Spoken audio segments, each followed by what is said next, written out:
عاشقان ای عاشقان دل را چراغانی کنید، ای می فروشان شهر را انگور مهمانی کنید. معشوق من بگشوده در روی گدای خانش، تا سرکشم من جرعه‌ای از ساغر و پیمانش. بزم است و رقص است و طرب، مطرب نوایی ساز کن، در مقدم او بهترین تصنیف را باز کن. مجنون بوی لیلیم در کوی او جایم کنید، همچون غلام خانش زنجیر در پایم کنید. ای عاشقان ای عاشقان دل را چراغانی کنید، ای می فروشان شهر را انگور مهمانی کنید.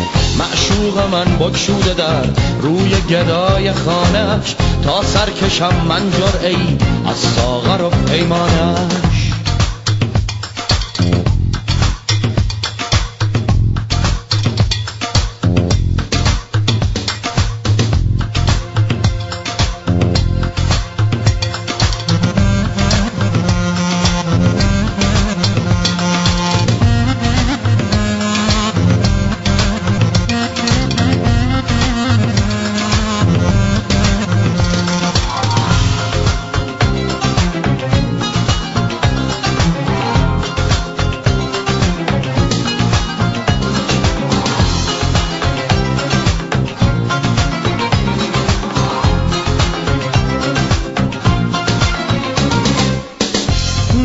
به چشم دوستان، کاری به چشم دشمنان، میسوزم از سودای او، این شعله را افزون کنید.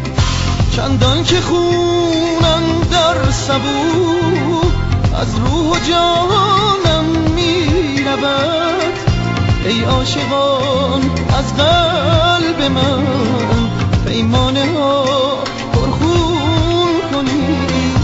ای عاشقان از قلب من پیمانه ها پرخون کنید. ای عاشقان ای عاشقان دل را چراغانی کنید، ای می فروشان شهر را انگور مهمانی کنید. معشوق من بگشوده در روی گدای خانش، تا سرکشم من جرعه‌ای از ساغر و پیمانش. بزم است و رقص است و طرب، مطرب نوایی ساز کن، در مقدم او بهترین تصنیف را باز کن.